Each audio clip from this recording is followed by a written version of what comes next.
Welcome to the Tribute Tribe Podcast, episode number 1. Our very first podcast episode. I am so excited. Our guest for this episode is Billie Stevens. Billie performs with a few different tribute bands, a tribute to Muse called bMUSE, and a tribute to Green Day called Green ToDAY. You can find information on bMUSE at www.bmusetribute.com and Green ToDAY at www.greentodaytribute.com, from which you can find all of their relevant social media links and all of that good stuff. Billie also happens to be a great solo musician. He's done a bunch of original band works as well, including his upcoming album he's in the middle of recording right now at the studio at which we recorded this podcast. And you can find information on that when that becomes available at www.billiestevens.com. That's BILLIE Stevens.com. So episode number 1 is our very first episode, very new podcast. We are new to this whole process, so just bear with us to any bumps and hiccups and any weirdness you might hear. But that said, we definitely still want to hear from you, so please just feel free to email us at podcast@TributeTribe.com or message us on our Facebook page, facebook.com/TributeTribe. Share with all your friends, like it, encourage them to like it. Follow us, subscribe to us on iTunes or your favorite podcast app. But let us know what you think, and without further ado, it is time. So let's go. Episode number 1, the Tribute Tribe Podcast with Billie Stevens.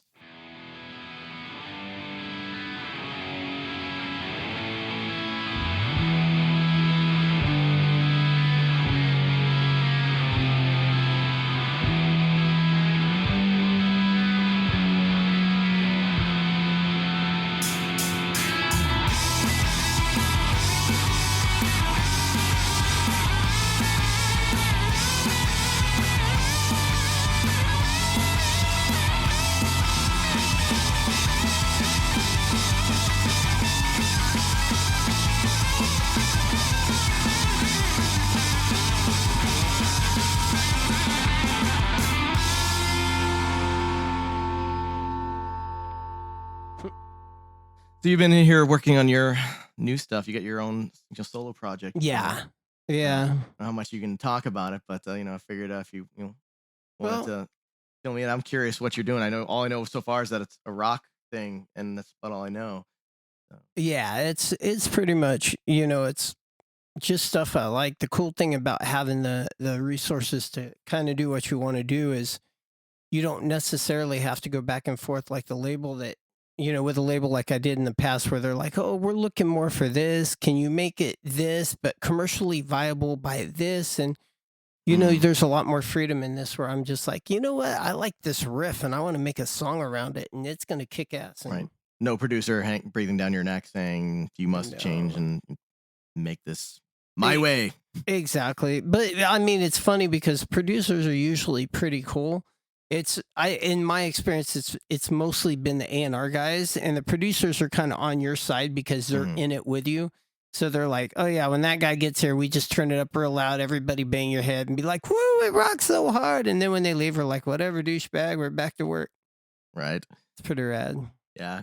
One of the things I figure is that I don't think a lot of people quite understand that, like, we're tribute band musicians, but some of us, not per se me, but like you and plenty of others have actually done like original music before, have actually done, you know how you get the people on the Facebook that are like, you post something and they're like, yeah, well, you're just a tribute band guy. How come you don't do original music yourself or put the, what I mean? And they don't quite get the, the that's difference. How I was introduced in the tribute thing, which is pretty funny because bass player, a guy named Whitty, was his nickname, Brian, was the bass player in Handsome Devil.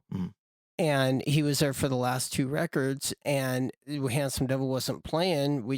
Everybody was busy doing live stuff. And so he's like, I'm putting together this Green Day tribute. And I'm like, do people even check that out? And he's like, yeah, it's pretty cool. We're just going to do Green Day songs and dress up and kind of like just do their show. Do you want to be part of it? And I was like, yeah, it seems kind of weird. Cool. I don't know. No. Did you feel that way, or were you just like, yeah, sure, I'm in, or Well, it was like, well, it's a little bit different, but yeah, I'll check it out. But then at the time, I was actually hanging out with a chick who was at RCA when I was signed to RCA, and she's like, "What are you doing? I love Brian. He's a nice guy, but And she gave me a bunch of grief about it. And then I had my own business. I had the recording studios. And so I was just like, right now I have too much going on. Mhm. But then when my lease came up, I closed my studios, ditched her and then they needed actually somebody to cover some shows. And so I was like, cool, I can do that. And it actually turned out being a lot of fun. Yeah, I've seen the show a few times. I saw it with who's your president? Kevin, I think it was like the guy Yeah. who was playing your role in that band Yeah. before, Kevin Tapia or whatever. I Yeah. forgot his Yeah. last Yeah. name. But Dude, that guy's got a full schedule too. Great guitar player. He's yeah, actually in Bon Jovi. He does the Guns N' Roses. yeah, yeah. I think he joined that after too. I think he was in Green Today first, and then he joined. Do you remember what Bon Jovi tribute was? I forgot the name. I don't know. Spacing on these things, details. Yeah. But Yeah. we get along great, and it's cool because Jim, the bass player for the Green Day tribute, Green Today, Mhm. is such a cool guy. And so whenever he'll do like a Christmas party or a summer swimming pool party, and he'll invite everybody. And I've become great friends with Kevin because of that, because I never knew him before. Yeah. And then all the time, like Jim will ask me if I can do a show, and then someone will come up or Kevin will hit me up and go, dude, I double booked. Can you cover me for that? And it really works out cool. He's a great guy, and the whole situation with that band actually worked out really good. Nice. Makes it real smooth schedule gigs and all that. Oh yeah. Yeah, it's hard sometimes for some bands to find that backup musician or have somebody extra. And sometimes people get like, it depends on the band. It depends on the dynamic within each one, right? Where you don't want to offend anybody. Everybody's kind of understand that this is what we're doing, and you can kind of like, we're gonna have a backup guy, but you're like my first call, and you're the second call, and is sometimes you might have people that are kind of like contentious over that, but most of the time I think it's kind of as long as it's approached out of the gate, it seems to work generally. Yeah.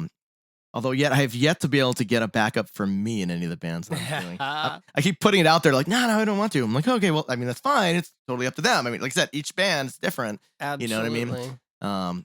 Yeah, and then with the Muse tribute, bMUSE, Mhm. we agreed when we first started it, because there was so much work in each role, that Mhm. if somebody couldn't do the gig, then we just wouldn't do the gig. Yeah, and it's also because it's the 3-piece and each role is really pretty specific, and it's pretty much they're both like the main roles. I mean, there's no real like B role or anything. There's not like the second guitar player in Green Today is Yeah. kind of a B role versus like the Billy Joe Armstrong guy. Exactly. For example, just to compare the two. So I mean, you've got everybody is important, and you really can't change that up unless you have like a really great guy that is on the exact same page with that character. Yeah, and we Um, haven't found that yet. And the other thing too is each guy in the Muse tribute, bMUSE, we each do our own thing in mhm, addition to it. So Rodney will book our band mhm, because he has experience doing booking. Sam's doing the production with the lights and the extra stuff that's going on. mhm. And then I'm doing a lot of the promotion. So when we do something, I'm the one that's, blasting it out on the internet or trying to bring the awareness to it. So even that makes it kind of hard, because if somebody drops out, then you're like, okay, now there's more than just that not getting done. Right, because everybody's filling their role. You have to do that in your band because it's not can't just have everybody stepping on each other's toes with stuff. Everybody sort of figures out their strengths, and you end up trying to Yeah. slot people in for all those things, right? Um, I was gonna ask you. Now you did all your guitar effects and stuff in that band. You dialed all those in Yeah. yourself, pretty much. I mean, I know originally you had some amps on stage in addition to your Yeah. multi I effects. still roll two cabinets, and I run a stereo power amp, so that way if I need to get feedback, if I need to do, Bellamy's he's an odd bird, man. That guy's like, he's got all the effects, but then he also, the only amp he's got on stage is like a Marshall Stat. He had a Fender Twin or something once, like Yeah, he had, on a I don't know, like a it was a little chair or swivel. something. Yeah, or something. Yeah, Yeah, swivel. it was a chrome, and I forget the name of the company that made it. It was like a 212 combo, and he used to be able to spin it around. I mean, this thing is mostly like feedback and whatever, but he kind of had like I felt like it was I felt like it was a Fender Twin, but I don't know. I didn't see it. You know it more than I do. I'm sure you studied it more closely, but yeah, I would see him kind of jamming on that, and then he'd go up and that was his feedback machine. Like he put his Yeah. guitar to. Um, but you did all that with you. Now you have the stereo power amp on stage, and you have your multi effects thing going on. Yeah, I'm Line running a 6 or something. pod. It's a HD 500X, Yeah. and It works. It's not my favorite. We'll probably be moving up into a rack gear that can do more. Hmm. But at this point, and for the gigs that we're playing, we're a relatively new band. We just been doing it just barely over a year or so. Wow, that has even been that long. It feels like it's not been more Yeah, than months, really. yeah. And you've done some cool stuff already too. We did a couple just great shows, and we got some good ones coming up. So Of course, every show with that rig is like that band is pretty much like a big show. It feels like a big show, even in a small place, because you've yeah, got all of the production there. You have, for those who don't know, haven't seen the band bMUSE. I mean, they have basically the lights, all choreographed with the music, video. Everything is just, it's really well done and well thought out. It's not just three guys getting on stage and playing their instruments. It's a considerably more effort and work to it, which I, for one, can certainly appreciate. But God, I mean, how many months or whatever? You must have been months of pre-production before you even yeah, got into the yeah. single gig. I And mean, we still do that. We'll schedule an 8-hour day just to sit there and go through, and then the three of us will be watching a light show with everything set up, going, maybe right there we'll go to a little more blue. Can we do more of a fade instead of a blink? We do our pre-production on it, and there's a lot of work that goes into it. And there's still things that we're adding to it. There's still things that we want to do. Um, the way we're doing the video and options in the future, and then more visual effects. We really like the geyser lights that they look like the little volcano the exploding. show has with the fog has burst Eh, out and you can color. Yep. You got to be very careful with those, though. I saw the Mechanical Manson, the Marilyn Manson Uh tribute out huh. here used those. It was at I think it was Uptown Tavern in Temecula. When it was small, when they had the Yeah. small stage. Yeah. Yeah. Now it's the bigger thing. It's a whole different. They got bought out, but by then, at that point, they had the smaller stage, which you also played. Yeah. And they had three of them, just three. But and you put them on basically for too long, a little bit too long, and the entire venue is basically just Smoked smoked out. out. Yeah, it was kind of hilarious and awesome. And then on top of that, and just as a tangent, but the power went out in the middle of the show, or at least for like part of like the power went out anyway. So I mean, it Yeah. had like the guitars were still playing, the microphone still worked, but nothing else was working Oh in the whole thing. wow. So the guitar's playing, they keep playing the song. Stevie on the Manson guy is still singing. I walk up with my iPhone pointing the light up at his face as like I'm giving lights, and it actually looked really flipping cool. It's a weird random happenstance that turned Yeah. into a cool thing. But the point is with those geysers though is that you can smoke them out. Not only just that venue, I think the second time I saw the same problem happen was Zombie Wood at House of Blues. It was actually at House of Blues, San Really? Diego, when we did that the Nine Inch Nails and Zombie Wood and other thing. We did it. They were like right before us, and I remember you know they were mad. They were not super thrilled because the fire alarms went off. That's why. Yeah. So Oh, I mean, it's fog, it's mist and whatever. It's not but it actually set off the smoke, but it set alarm. off the alarms. So the fire department comes out and all this stuff, and they're like, no, it's all good. But moral of the story is one, make sure you limit how long you fire Yeah. those things off for if you're going to do it manually or if you're programming it. And two, let the venue know before you go there to make sure that they know that you're going to be firing these things off so that, they can sort of give a heads up about the fire alarm stuff. Yeah. And just in case. That's rad. I saw Damage Inc. use them, and they were brilliant. The bass player does her lights, and he Yeah. does such an excellent job. And he's doing it manually. He's triggering it from a floor switch. Kevin, he's got that little, Yeah. the little floor switch. Because I talked to him at first when he first got him. I'm like, do you want to like sequence them, or do you want to have Tone the drummer play to a click or whatever? No, they're live. They don't want to do that. So, but what they did come up with for a solution with just that little switch, brilliant. It works Yeah, really well. it's great. It's great punctuation. I mean, you can't actually do pyro in most Yeah. of the venues, pretty much all of them at this point. Yeah. Thanks, Great White, for kind of fucking that up for everybody. But yeah. Anyways, those things are pretty rad, man. But so Mike, oh my gosh. So let's see. So how did you get rolling with this? I mean, not that this isn't a total interview and we're just gonna be like a question and answer thing, Yeah, but that's cool. whatever. I mean, we go on tangents. That's part of this podcast. But how did you guys get started with the Muse one? You were already doing Green Today, filling in or Yeah. taking over Kevin, or just working in that Yeah, we part? were swapping out shows Yeah. with Kevin, and actually Green Today played at Campland. Yep. and Rodney did sound, and Rodney's the drummer in bMUSE, and at the time he was working for Music Zirconia, which is a big agency for tributes. Mhm. And so I set up my gear, and he's looking at my cabinets, and he's like, "Why do I know all the stickers from the different tours on your cabinets?" And I'm like, "Oh, because I was in a band called Wank, and then I was in a band called Handsome Devil." And he's like, "Wait, Wank was on Maverick?" I go, "Yeah." And then he texted Chino from the Deftones, Mhm. and Chino texted him right back, going, "Dude, tell Billy I said what's up," because we used to be label mates. And so Rodney watched the show, and at the end of the show, he goes, "Dude, you sing pretty on point. Like you sing strong, and you have a good range. Would you ever be interested in doing a Muse tribute?" And I was like, "Oh man." I was like, "Well, I hate Muse." Really? Yeah, I was like, "What do I need to do with it is like my opinion of Muse was three pretentious prog rockers from Canada." Yeah. And so I'm like, "Why do I care?" Now, did you not heard a lot of it at the time, or is that I heard the what was on the radio. okay? And I'm a rock and roll guy. I'm like, yeah, Les Paul through a Marshall cranked up. I like I like Guns N' Roses, but I also like punk rock. I like Iggy and the Stooges. I like, there's a certain niche, and if you look at the bands I was in, Handsome Devil and Wank, they kind of fit that, where it's like it's pop rock. It's got a taste of Social D, but then it's also punk rock, and it's got a little aggression in it, and I like that. And I didn't want to sit there and do a bunch of math rock. And so I told Rodney, "No, I'm not even interested." And he goes, "Well, dude, I'm gonna send you a couple songs and some videos if you'll just check it out." And I go, "Well, yeah, you can send me whatever." Right.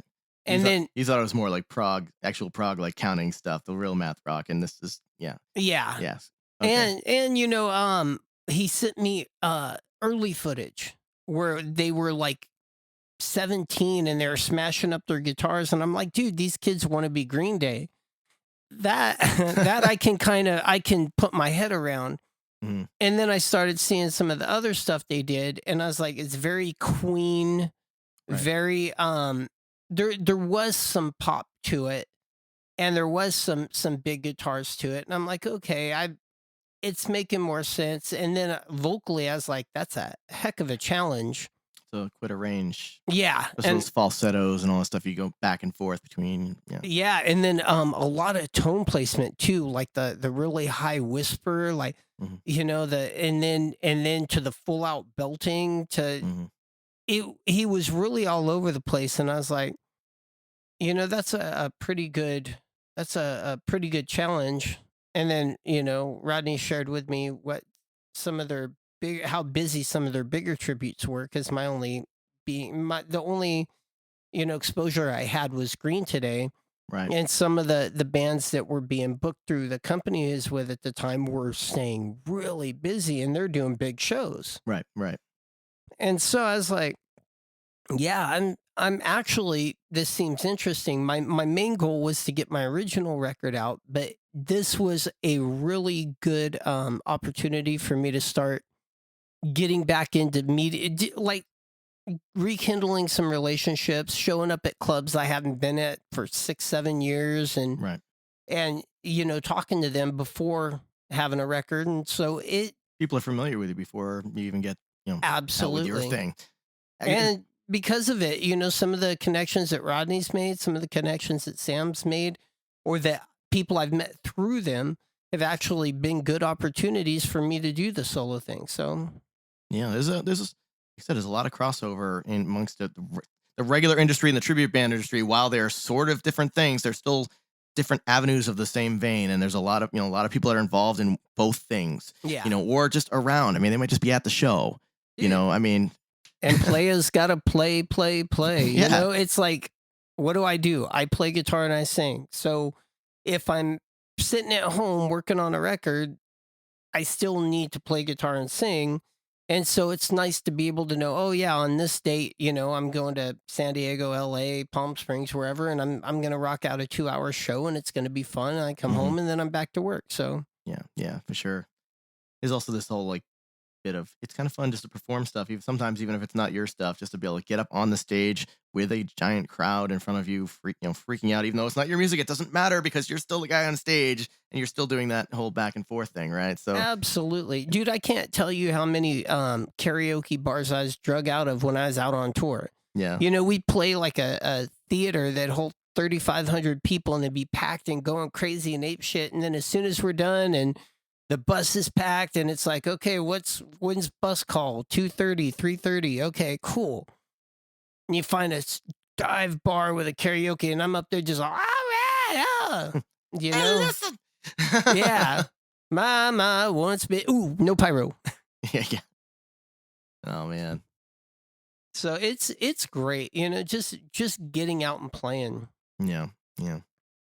So So, as you're like you said, you go back now. You've got you've made all these contacts. Now you've got this original project. It's going to be coming out sometime in the near future, in progress. We'll just say, and that's the cool part. I think you'll probably find. I think it's going to help your original project as well. Just you know, yeah. The last band you were in before Green Today and bMUSE, was that Handsome Devil, or was that another band, or is that the it was Handsome Devil was my band. I started Handsome Devil with the other guitar player from Wank, and when Wank broke Mhm. up, we started that and we did 3 albums. And we were on RCA. Um, After that, I had my studio for 10 years. I had my studio open, and I got approached to produce a band who had a European label called Society One, and I actually they needed a guitar player, so I actually did a couple shows with them. the But then band what? Society one? Huh? The band called Society Yeah, one? Okay, yeah, and they were really big in Europe. They'd play Download and do. yeah. So it was a good band, but then it turned out that we finished the record and everybody loved the record, but the unfortunately the band didn't have the juice that they supposedly had waiting, and so the record was done. Everybody that heard it said, "Dude, this is a great record. I love it," you know? Yeah. And nobody wanted to do anything with it, and it was like, Seem to be seeing a bunch of that lately for some reason. I think there's kind of a lot of uncertainty if it's not a sure thing for, labels or anybody to like kind of put money behind it or whatever. It's kind of like, yeah. mm, Well, I think what happens is people still believe that the industry runs the way that it used to. And do they? and it doesn't. Well, I know a lot of people that still think that they're gonna, get a good record and then they'll land another deal. I know people this, 2016 that think, oh yeah, if we get a couple songs out and we get a good feedback, we can get on a label. You Yeah, know, and and you bust your balls and just like work, blood, sweat, and tears. I mean, that's pretty much what you're gonna have to do. but the labels aren't the same because it used to be the value in a label was they own the shelf space Mhm. and there was only physical product. Right, So the right. reason that The you wanted to distribution sign was with a their main label thing. Yeah, is, yeah, you could go down to Tower Records or the Best Buy or wherever, and Best Buy still has CDs, but BMG and Sony and Warner Brothers own chunks of the shelves. right. So prominent placements and And so, all that. if you were the new it thing, you get an end cap, you get pushed. Well, now people don't need physical product. Right. And I mean, some still buy it, but it's such a smaller fraction now because we have so many different ways Yeah. to deliver music digitally. I Yep. mean, gosh, between iTunes, Spotify, obviously Apple Music being a streaming service built into iTunes. Gosh, all that stuff. Yeah, And, I'm and still having a hell of a time trying to get my CD into my phone really, to play it. Yeah, I'm like, how do I get? There's no door that opens so I can put my CD in it. there are ways, sir. I can help you figure that out offline later. But yeah. I mean, you can get it on there. But the key is to be able to get it so that everybody else can grab it as easily as possible. Yeah. So so that more people can listen. I mean, I think from my observation and non-expertise, I don't know in any way, just as a consumer of music, of watches how things have changed and how I've purchased music like over the last several years. It seems that I mean a lot of people are doing certainly buying it more digitally. Is a lot more streaming. There's a Yeah. lot more people just listening to music, like younger folks. Dating Yeah. myself now. Younger folks are just listening to music on YouTube of all things, Oh, right? absolutely. Which now, I mean, I'm sure there's algorithms and stuff on YouTube, of course, that'll sort of like help, monetize that in some fashion, but it's fractional comparison. But that's my first yes, go-to. right. When I hear a song and I'm like, "Oh, dude, what is that song?" My first place I go is YouTube. Yeah, because you're gonna find something with that on it. Yep.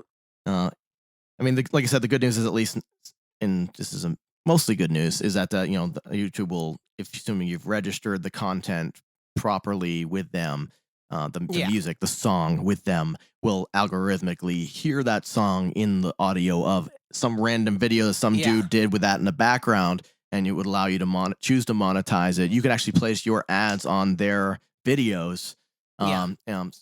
If you so chose to gain a few pennies off of the play, And or there's whatever, great fractional pennies. companies too that do the micro syncs. Mhm. So it's kind of like publishing, but it's on a super small scale. So, somebody might want 15 seconds of your song, not the whole song. Right.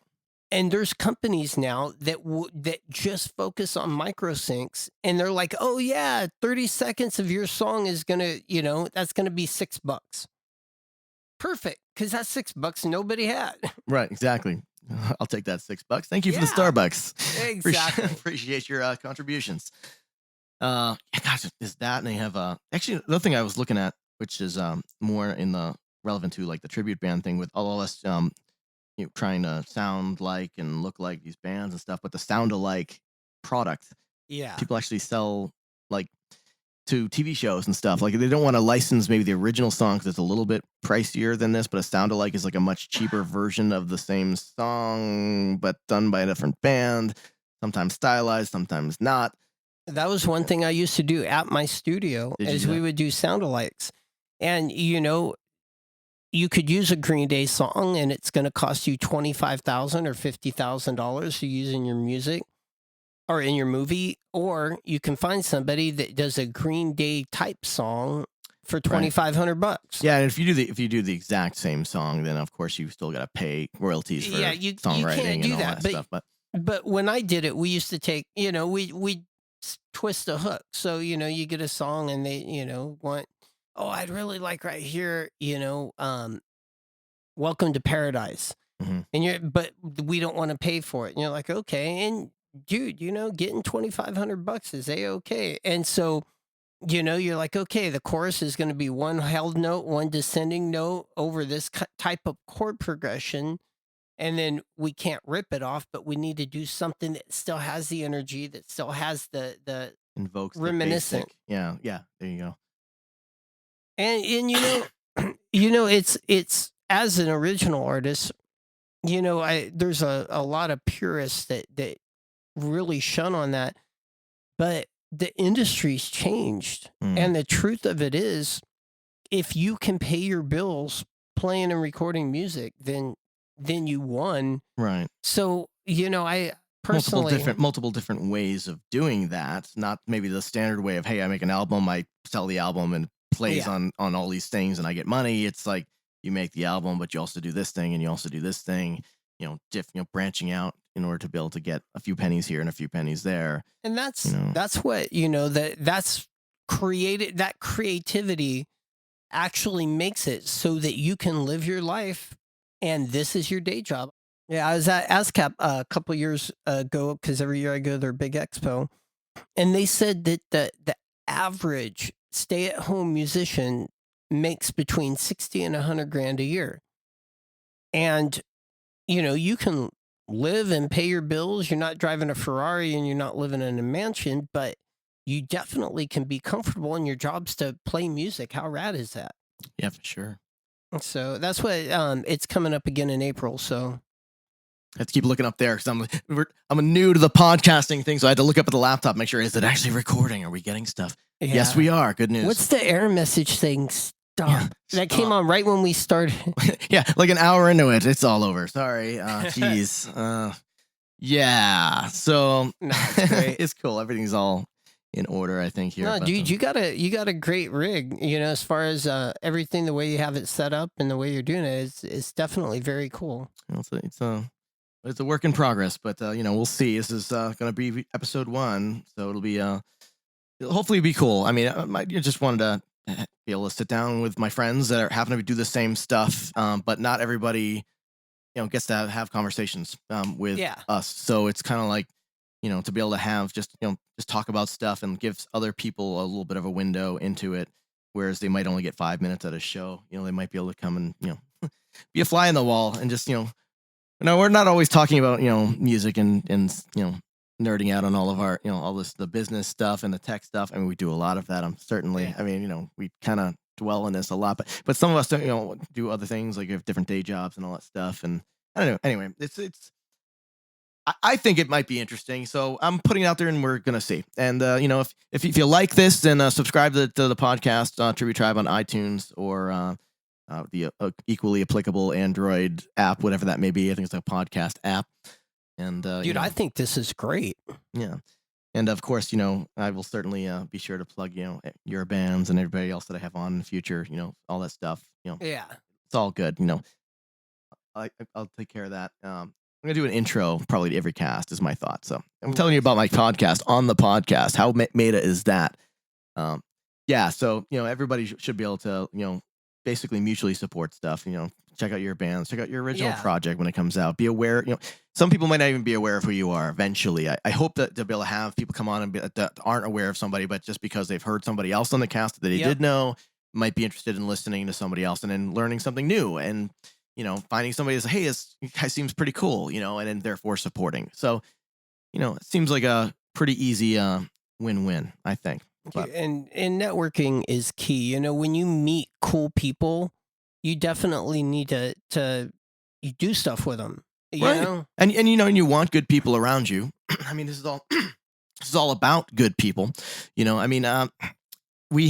are certainly, of course, the exceptions to the rule, and we find them as we go. Whether the egotist or the person who just is kind of a jerk, prima donna, all those types of folks do kind of rear their ugly heads from time to time. But we don't talk bad about them. We just sort of not work with them, and they just kind of disappear on their own. And that's kind of how that rolls. I mean, the good people tend to know how that works, which is we want to surround ourselves with the people that inspire us, that are easygoing, that are friendly, that are always happy to see you. Absolutely. I mean, talent is certainly helpful, but that said, it's I'd be happy to work with a slightly less talented but a better, cooler person than somebody who is a rock star in talent but a complete dick. Well, look at bands like Poison and Motley Crue and Guns N' Roses. They weren't prided on their technical ability.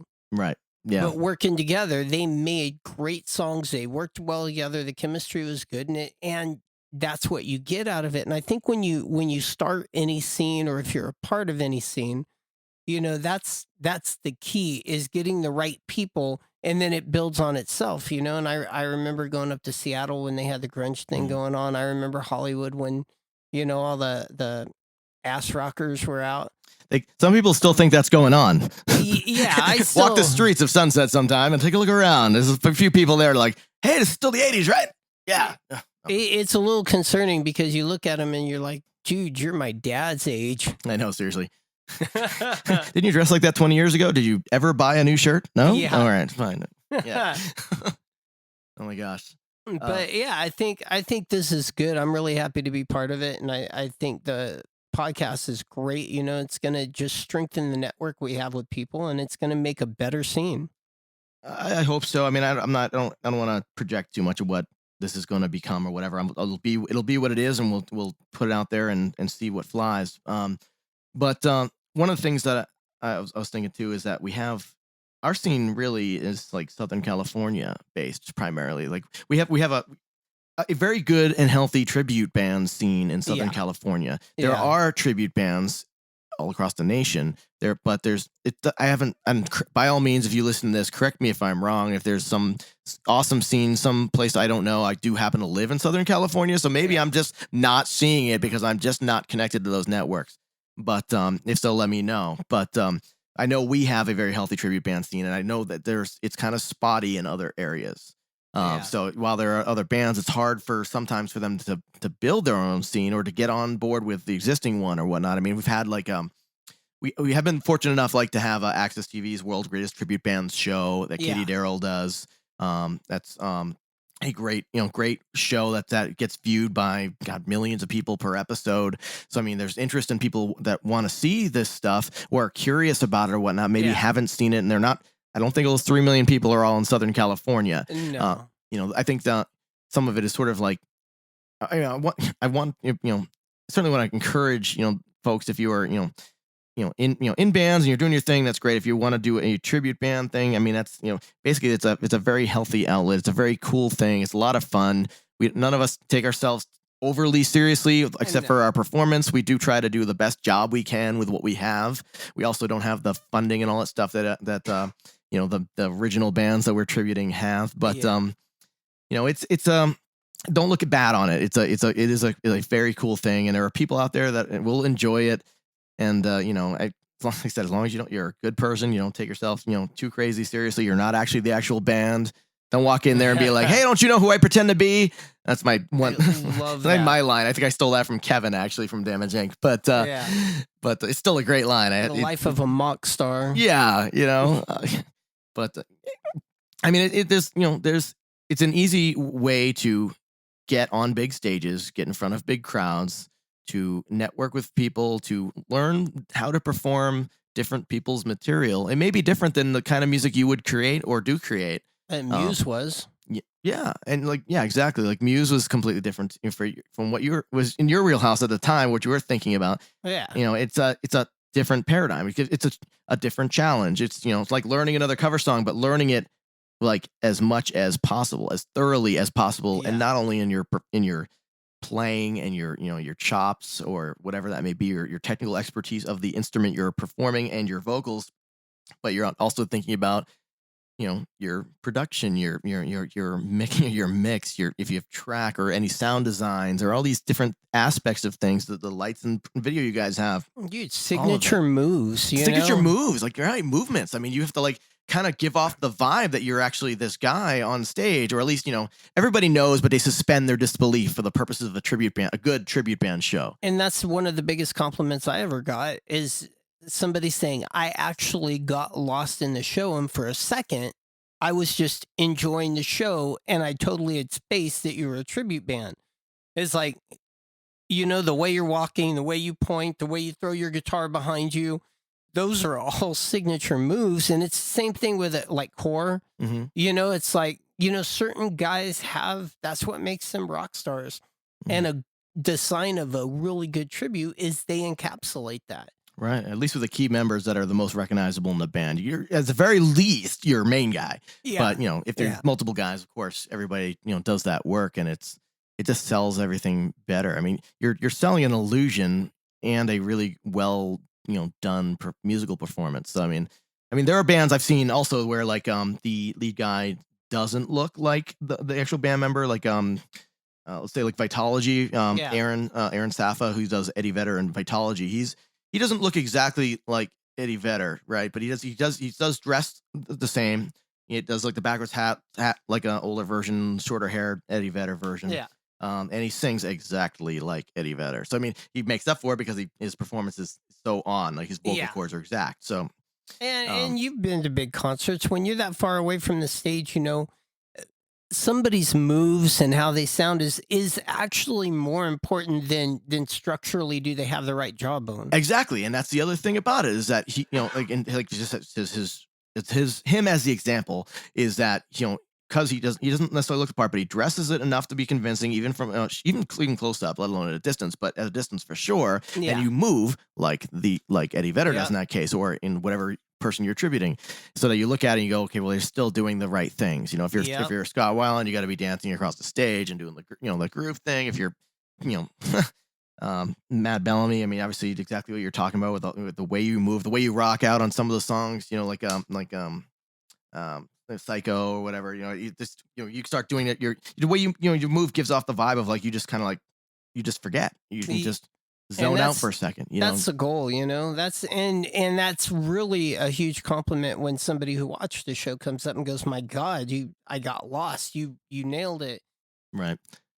And we're doing, and it's kind of, let's be honest, it's kind of sort of a cross between a band and a musical performance and like method acting in a way. I mean, we're not at no point are we like ever going on a stage going like, well, I'm that guy. It's like, but you sort of like mentally put yourself in the brain of like, okay, well, for the next hour to 90 minutes or 2 hours or whatever the set Yeah. length is, I am badass, or I'm this guy, And and gonna you put have forth to that. if you're good. You have to. I mean, we don't believe that we're that people, but we go into that mode of like we are now acting and Yeah. action go, and that's the job, That's exactly the job, and it's like you use all the same tricks and tools you'd use in method acting.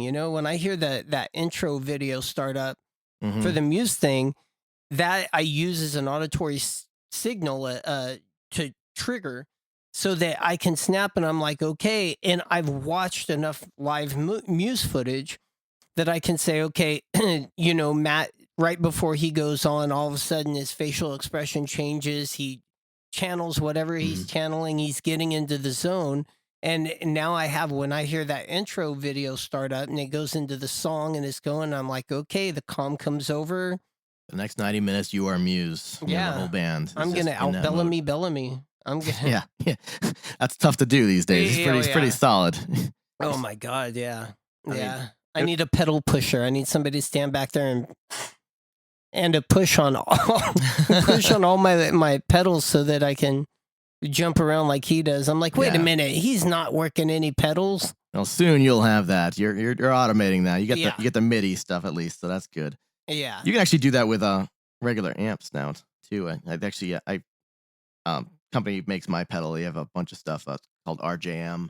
I think RJM is just the name of the company. Can't recall, but they're in Carlsbad. But they make all these cool like MIDI cable, MIDI controllers and such. But they have like things that are like you put it in a rack and you can literally wire up your pedals and put your pedals in a rack and then like just program them with just MIDI actual Yep. pedals and also like split off signals to multiple amps if you wanted to do that. If you wanted to carry all of that shit with you, we don't have roadies. Most of us, unless we're like the Iron Maidens level of like millions of people for fans, we Yeah. don't have roadies. So we got to carry a lot of our crap. So we try to generally streamline as much as we can. Yeah. At least I know I do. Oh, But absolutely. I mean, you guys got a lot of stuff more than most tribute bands Well, because you're still got to base it on what the real band does, and you yeah. have all that extra production. And we do run I think we got almost 30 lights. How And how long does it take you to rig that up? Like before a show, you have all this. You must get there really early to get our this. magic number is 2.5 hours. If we give man. ourselves 2.5 hours, we can set up our gear, all the lights, sound check, and have everything ready to run top to bottom. Holy moly! And so that's why we like to do, if possible, we like to do the 2 hour show because it makes more sense if we're going to put that time in the setup that we're going to run a full show. Wow, that was a long setup. Yeah, Green Day doesn't do that. The Green Today guys, God bless them. I'm like pedal board on the floor, amp Couple turned boxes, whatever, maybe. Yeah, that's. Oh my god. on. Yeah. I tried a bunch of stuff with Core, the Stonable Pilot pianos, and I must have changed my rig like 3 or 4 different times, trying different things. And every time I would come up with this brilliant idea, it would prove to be like way more complex than it should be. And ultimately, I ended up rolling back to like I went from like all these fancy like pods and multi-effects processors, and I even ran like Apple main stage Yeah. on my MacBook, with my interface and stuff, and it was trying to stuff with with that and like Studio Devil and a bunch of plugins, and I'm like, what am I doing? I ended up finally going back to just an amp and a pedal board, Yeah. and that's it. Which 99% of the time is all you really need, until something goes wrong with it. But most of the time, it's fantastic. And there's certain sacrifices you can make on the tribute scene. I've seen, like right now I'm using a Line 6 pedal. They have a little amp. I forgot what it was called. It's got 6 speakers in it. It's a stereo amp. It sounds really great. I saw it at NAMM and I was talking to the guy and I'm like, yeah, I'm going to end up getting rid of my 2 big cabinets because I don't want to carry them. And then I can just bring like a 212 combo. It's actually, I think got 6-8 speakers, something dumb, but they're all different sizes. But when I left and walked across the Fender, guys up there with 2 Fender Twins, and they sounded night and day, just beautiful. I stopped and I was stunned with how great they sound. Mhm. But for doing a tribute, at least for what we're doing, it's more important that I can run 30 or 60 different effects, and I can have this whammy and that flanger and this Right. phaser and all running instead of going, my God, listen to that tone. And it's a balance of authenticity versus what we have for funds and available Oh, resources yeah. for being able to get this stuff. I mean, I, I, I don't know. I mean, I know I'm certain with Bellamy, it's going to be like a big, expensive Yeah. rig setup. I have the same problem with Dean DeLeo because Yeah. I have his rig diagram I found on the internet. Thank you, internet. But it proves he's got like just like the preamp is like $2,000 and there's only like 7 made by Yeah. this guy. I'm like, okay, so that's not an option. So Yeah. how are we going to recreate something that sounds kind of like that, but it isn't exactly going to be, it's not going to be 100% authentic because the only way to do that is to have the same network of people to tap, Exactly. and the money to pay them for those things. Oh, dude, it's insane. Bellamy runs multiple Universal Audio LA2As. They're, Mhm. thousands of dollars each, and he runs a multiple of them on different things just for, this patch, for that. And you're like, I ain't going there. You can get away with it in plugins, at least. It's kind of a workaround. It's not exactly the same, but like the UA, I Yeah. have the UAD ones Yeah. myself. I did for some stuff. Like some of the Nine Inch Nails stuff is like all the overdriven Yeah. LA2As and stacked, or LA3As in this case. But Yeah. same idea. I mean, Absolutely. but that's like one way to work around this crazy problem. The problem is like all this. That's the problem with hardware is that everything's individually so expensive. That's very hard to acquire, and then you got to lug it all around. And then if something breaks, you have to have a spare, and it's on and on. Kind of madness. Hey, how about that for a reference? Hey, plug. Yeah, madness. Oh yeah. Oh my gosh. Which is also actually a really well done song. The way you guys do that, Oh, I like. dude, I like the way thanks. Sam is doing that. He's triggering the samples on his He's doing keyboard the right keyboard, there. yeah. And that's it's good to have multi instrumentalists in your band when you have things like that going on. You don't have to just rely on track; they can still perform it. So, I mean, Exactly. huge. Now we have talked about moving to where now Chris Wolstenholme uses Chaos Pad on his Mhm. bass to make that noise. Right? Yeah.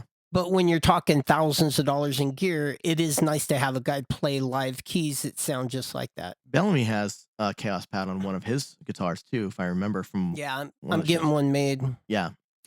Yeah, that's not cheap either. But you know what? There's you try to you weigh it out, and I'm gonna get 3. I have one of the Mansons. I need 2 more. Once I have 3, then I can pretty much cover the major timelines and the major. Oh, he used this on Mhm. this song at this DVD, Right. and then you're good. Yeah, and of course, this the hey, this is really cool factor Yeah. of like, hey, yeah, it's a thing. He did it, and maybe not anybody else has ever done it, but it's really, really cool, and I can totally mess with that when I'm not doing said tribute. I can do the thing, be authentic, and then I can go off in line, and I can just totally mess around Yeah. and just be like, yeah, there's a lot of fun to be had. Absolutely. We are all kind of nerds when it comes to this musical stuff. We need to play with our toys. Yeah, I'm getting nerdier as I go. The Muse thing really upped my nerd quotient. Like once you start interconnecting all these things, there's millions of different possibilities. Yeah. Even in your room here, we're in Billy's studio right now, and I'm looking around. He's got racks of gear of all sorts of stuff. But once you start connecting various stuff in all these creative ways, or you just start trying stuff that, hey, it's not really made to do it this way, but what happens if I just, Yep. you know what I mean? You end up with crazy sounds and some things that really suck, but some things that you occasionally find this diamond of like, holy crap, I'd Absolutely. never heard something like that before in my life. I need to write down how the hell I did that. Yeah. And And you learn that too. One of the huge advantages I had being on a label is they put me in the studio with these guys that are doing Stevie Wonder's records and doing the Yeah. Rolling Stones, and and the They've been doing it for runners would years tell like that, you, yeah. "Oh yeah, dude, this guy like wouldn't let anybody in the room, but I had to go in there to get something, and he had 2 full-size satellite dishes with a small diaphragm condenser in each one on opposite ends of the room, and that was What? his room mics." And it's like the guy was like, "Yeah, they're like 20 some odd feet across these giant satellite Holy dishes cow. with a little mic in the middle." And it's like, wow, I never would have thought about that. But then again, I'm not going shopping for satellites. Seriously, that's some experimentation right there. Yeah. I mean, that's some expensive experimentation there, but that's what Yeah. happens when you've got a little bit of money and some backing. But it's neat to be able to twist it around, go, oh, I'm gonna run this first and then run this and squash it, and maybe I'll make it real yucky and then try to fix it, and you come up with something cool. Yeah. So did you just out of curiosity, did you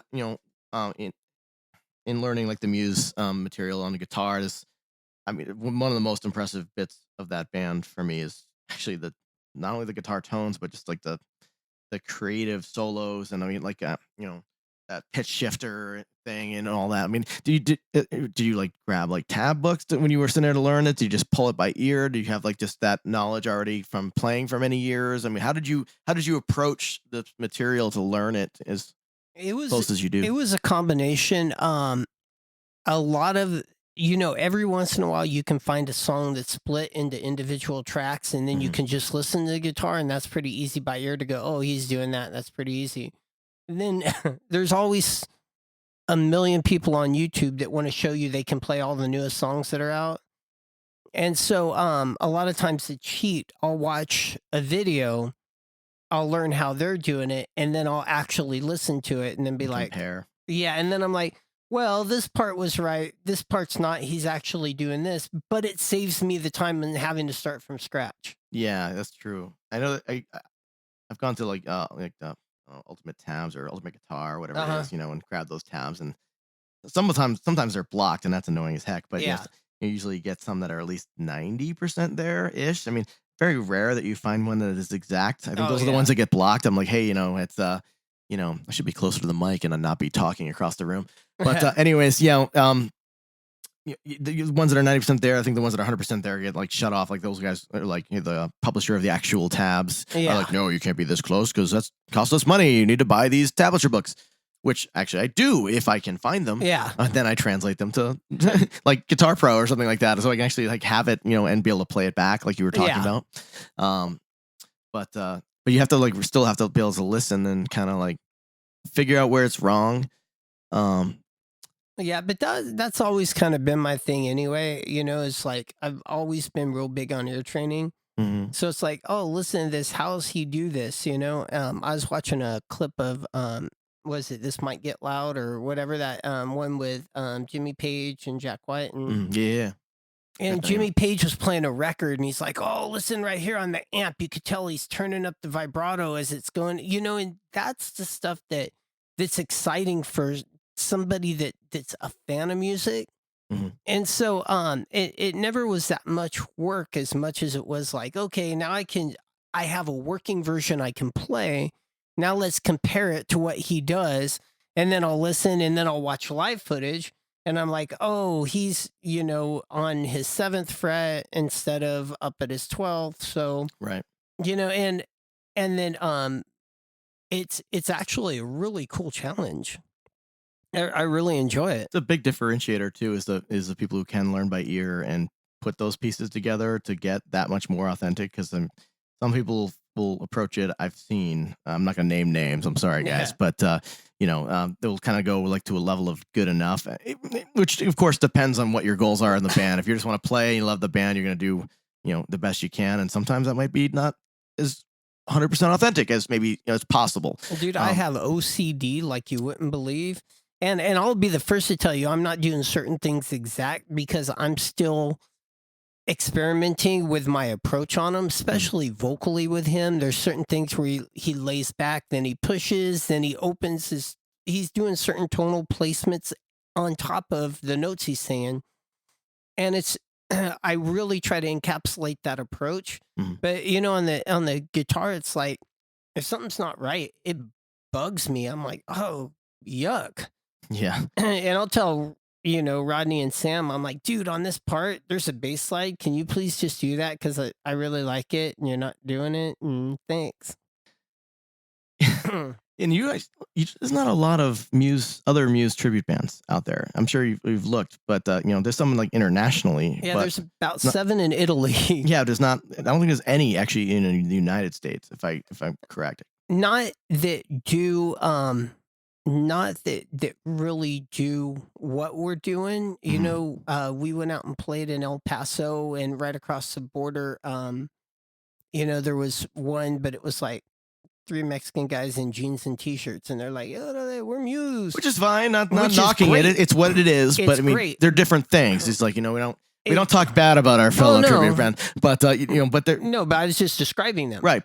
That's what they're bringing to the table as a Muse tribute. And when we started out, we were like, we want to do everything. And so that was one of the things that we got in at an early level was like, okay, if we're going to have to do the lights, we're going to have to do the smoke machines, the show, the tracks running along with, everything. It's like, it's a lot of work. And I think that put people off of that band as far as doing a tribute. Right. There's, even internationally, a lot of the Muse tributes are like 5 and 6 piece, and they sound great, and Right. they're doing a show. It's just not as authentic as we're trying to go. Good for them because they're still providing music for the people in that area that like Muse. I mean, it's of course a matter of resources too, and not everybody happens to be in a position or already have studio equipment or whatever the thing may be that you need to pull it off to. So equipment, knowledge, all of that stuff. So if you get the right bunch of guys together and you can make decisions like that of like, okay, well, I'm looking at all these other guys and here's how we're going to differentiate ourselves. We want to try to just literally do the best, closest, most authentic, I can't speak English anymore. Most authentic version of the band La más auténtica yes. banda en el mundo. Precisely. The most authentic version of the band you can with the resources you have and the knowledge you have and all of that stuff and the time you have and the people you have, all of that, so it's we all certainly count ourselves fortunate to be able to have that available to be able to, deliver the goods the way you guys do to the level that you guys do. It's certainly a great thing. And a lot of people certainly, look up to that and can appreciate the amount of effort, of course, that you guys put into it because it shows in the end result. We're very fortunate to have the support, to have the people that like Muse that will come out and do it because, without that, there's really, we don't have anything. And it's really cool. I have to say it's a whole team sport, Yeah. We're pretty proud of what we've done, but God, we're very thankful for what everybody else does too. Yeah, and you guys got this thing too where you guys are on because you've put on all that extra work and you've kind of positioned yourselves ahead of the game on a higher level, but yet not everybody's aware of you yet. It's still, you guys are still new. There's a lot of Muse fans out there and not everybody is familiar with who is bMUSE. Yeah. Like they're not the A Muse, they're the bMUSE or whatever. Who are these people? Absolutely. So being able to get as you go and you perform, and the more you perform, of course, the more people you get approached, get in front of, they see you and they go, holy crap, wow, this is like, they see all the work is put in, all the payoff is there, and then they get impressed and then they share and build it up. It takes a bit of time to do that, but I think some of that is just making sure getting in front of as many people as you can. It's a bit brute force, I think, out of the gate, just trying to play as many shows as you can and try to find one with more people there that happen to also like Muse to begin with. That's always a good thing. We have all these multi-band tribute shows. It's like, you don't want to get put on a band with a Nickelback tribute or something. You kind of want to be on something where the Muse is, not to knock the Nickelback tribute out there. I know they exist. It's fine. It's cool. It's cool, bro. But but something that will have crossover crowd. You know what I mean? Yeah. I mean, you guys, Muse was just here in San Diego, like in LA, just a short while ago, and you guys went there. It was actually. Oh, go ahead. You guys went there together? You guys went to go check out the show? Yeah, we went as a band, and then we also brought a bunch of flyers so that we could flyer some upcoming shows because we had some shows in the San Diego area, and that was a great opportunity to have like 12,000 Muse fans together. Right. And so I put on the costume and went down. It was pretty funny because not only did a lot of people come up and take pictures with me, I also had the production manager, Muse's production manager, come out, take a picture of me saying that he had to show Matt. And then Dominic, their drummer, actually was super stoked. He saw me and he pointed at me and waved and was like, gave me a thumbs up. So nice. It's pretty cool, It was neat. I've been pretty fortunate to get in with somebody who makes clothes who can make all the outfits For sure. I mean, those are. because those aren't I easy. think they're all custom, actually. Quite a few of them that he wears are custom. So Well, you had to make and it he's yourself. a style guy, so it's like his shoes aren't $20 Payless shoes; they're $700. What are they? Home. I don't know. Yeah. It's yeah, like $700 Fancy shoes. pants shoes, really good shoes. Yeah, probably really comfortable. Really comfortable, super comfortable. I I can't even imagine. See, I cut off sleeves off like a shirt that I got at like not Lowe's. Lowe's is a whole different place. Yes, Lowe's. I go there and I take out the wood and I cut it into shirts and Yeah. manly shirts. No, I go to Kohl's or whatever and I grab a shirt or whatever. You try to make work with other things. Yeah, but I'm no. That's a whole different area. Like you really got to I don't know. I mean, unless you happen to also be a style guy and really kind of have a good sense about that and how to make it's costuming. It really is kind of costuming. It's not just it's hard. I mean, you're dressing a part. Like I said, the method acting things because you're performing as a character, so you kind of gotta bring that look, and that's a whole different skill set from the performance, from all the other things that we already have to do in a band. So now you got to have another resource available to make that go. So that it's like I said. I mean, you pull it off. You find the right people and you make it work, and it shows, and that's a very very good thing. It's why you guys will ultimately be very very successful, more even so than you already are. Just as time goes on, I think people just need to go out and check out a show and just see it for themselves. I mean, it's even if you've seen, some people have seen tribute band shows years ago, or even, maybe even in their area, and it's not Southern California or whatever, and they may have not had the resources to do quite such a stellar show. Not stellar that they are bad or anything like that. I'm just saying that there are there's different levels of what people are able to pull off. I mean, it's just that's just that's life. We do the best we can with what we got. But it is absolutely worth going and figure out, once you find out who is really delivering the goods on what I consider like an A level of of tribute bands. I mean, you guys are one of them. I would say like Queen Nation or some of them that deliver to such a certain level of authenticity and just in general, large feeling performance. Yeah, and we look at bands like Queen Nation or even Strangelove. Strangelove, they're excellent. You look at them and you're like, man, they're bringing it, and that's kind of at the end of the day where you want to be. Yeah, I mean, you kind of want to blow minds. I mean, some people will end up going to your show and not even heard of they wouldn't have heard of Muse. Maybe they didn't even know there's a multi-tribute band show. Maybe they're there for Guns N' Roses. I don't know, something like that. Whatever band might be opening, and then they're like, holy crap! And you guys basically are now representing Muse, unbeknownst to everybody. You're actually like you're somebody's first impression of Muse. Yeah, that's definitely it's a weird responsibility, to be in that position, right? Yeah, and it's weird because they're so huge internationally, but there's parts of America where people just don't even know. And some of that has to come down to the whole paradigm change we were talking about with like radio and how people getting their music. I mean, how are they discovering music? And they just don't always flow down the same path anymore. You used to turn on the radio and you'd hear whatever your station you were on was pushing at that given point in time. Absolutely. And that, and now you have some of that, the curated music content and such on Spotify and iTunes and all that stuff. But that said, you have to happen to go down that funnel and find something that crosses that path and then identify it as Muse, and then so on, go down that road. So it's harder, I think, for people to discover new music because there's also a lot more music. Actually, there absolutely is, and it's so crazy. I have a couple kids, and they go on YouTube, and they find these songs, and I'm like, what are you even listening to? Right. And it's like some of it's okay, and a lot of it's just like stupid, dumb little songs that blow up, and they're like, "Oh, that's absolutely funny," and I'm like, that has 75 million views. What? Yeah.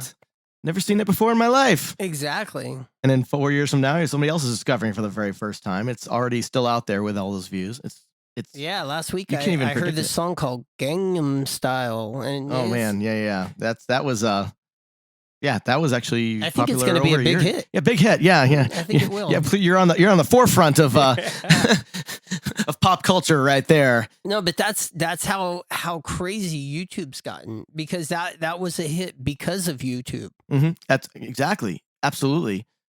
Gosh, yeah, and that guy had like ridiculous, like I think he set a Wembley record. level of like arena in Korea, mind you, but Oh, but that level of people, hundreds of thousands of people yeah, at a show. yeah. Um, funny dude though. I gotta say. Yeah. Gosh. Well, I mean, we have talked for quite a bit already. I think, surprisingly, I think we've already gone an hour, which is kind of a trip. I think I could be wrong, and if I'm short, don't hold me to it, because we can come back and do this another time. But meanwhile, thanks for taking the time to sit down and hang out. And thanks for having me. And where again are we gonna find this? Because I wanna put this up. I'll let you know. I think. Gosh, I can't remember if it's TributeTribe.net or .com right now. I will put it in the intro, and it'll be nice and clear, so everybody will know where to find both the podcast as well as bMUSE and your original content, your original music when that comes out, where that might be located. That's BillieStevens.com. BillieStevens.com. That's really easy. So I'm going to make sure that everybody can find all these things and come and support. We encourage everybody to support all of your local bands, tribute bands, otherwise. I mean, we're all just a bunch of fans just like you. So come out and hang out and rock out, or groove out, or whatever the case may be. And yeah, excellent. So all right, see you later. Till the next time, episode 2. We'll see who we bring on next. It's gonna be a big surprise. See you soon.